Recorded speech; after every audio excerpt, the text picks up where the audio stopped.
So beliefs are commonly talked about or linked with pain, and particularly also work-related pain. And by beliefs there, we're meaning what you might believe the problem is or what needs to happen, but the beliefs might also be around the perceptions of people at your workplace, for example, of what you should or shouldn't be able to do with your injury. When I realised after about 6 months that I was no better, by resting and by bracing and protecting, I was no better than I had been at the beginning. So I had to change things up. And I didn't know what to do. Honestly, my GP wasn't helpful, my physio wasn't helpful. I just didn't know what to do. Yeah, he said, you've got this degeneration, but so has most of the population. And I had read that before through all my trolling online and all the counterproductive stuff. I had read that, and I did wonder, that had always stayed in my kind of mind. And when he said that, I was like, okay, all right, maybe we can kind of work with this, I couldn't relax at all. Had the towel behind my back like everyone says you should do, and little did I know I was just doing myself more damage. This idea that manual work, if you've got a disc bulge or something, a degenerate disc is bad for work, we wouldn't say there's no good evidence to support that. We know that lifting and loading the body builds the body's strength and endurance. Both the muscles and the body structures get stronger with work, as long as it's graduated. I was told you use it or lose it, and not to sort of try and protect it, because that would actually make it worse.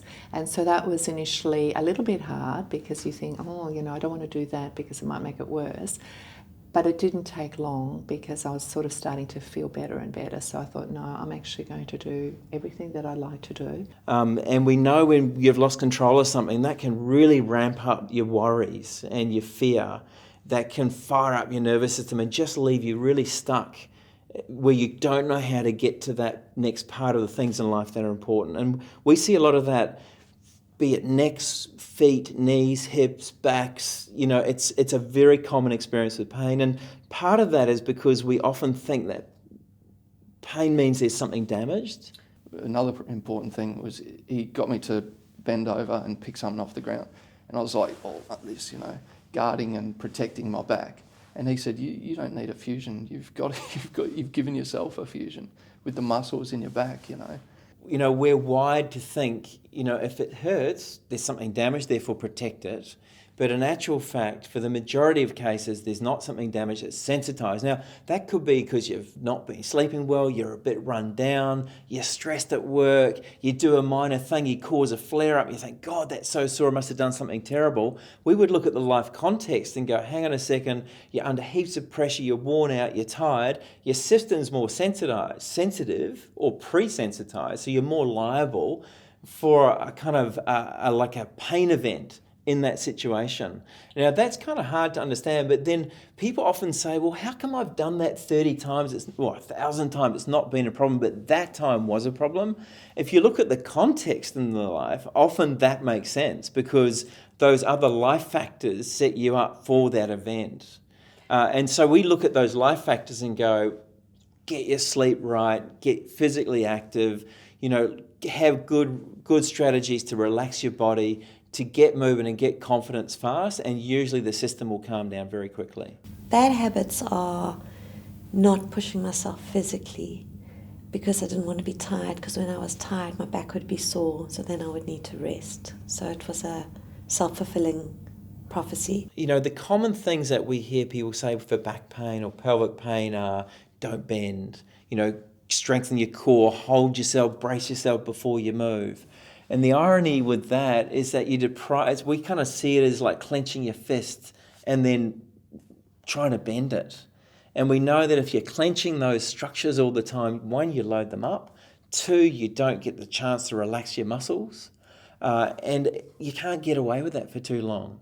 I get up and then it's like your mind goes into this self-sabotage mode where you're going good, and then your mind will say, hang on, you shouldn't be doing this. You need to guard yourself. You can't jump down that step, that's too high. And so you clinch up and guard up, and it's really counterproductive to what you're trying to do. But you think, why is my mind working against me, you know? But it's just how I trained it to work for that 6 months or so, you know.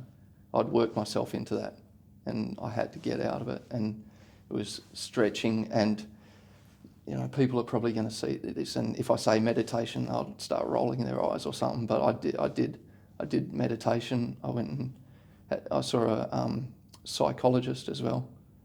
And that all helped me as well. So a lot of those common beliefs that, you know, this back pain's caused by something's out of place, or because you're bending your back, or you're not sitting up straight, are not supported by the literature and the evidence now. And I think there's a really strong view that we need to change those fundamental beliefs out there, that it's safe to bend, it's normal to bend, that to move your body in a relaxed, normal way, to twist and roll and bend and lift, are healthy things for human beings.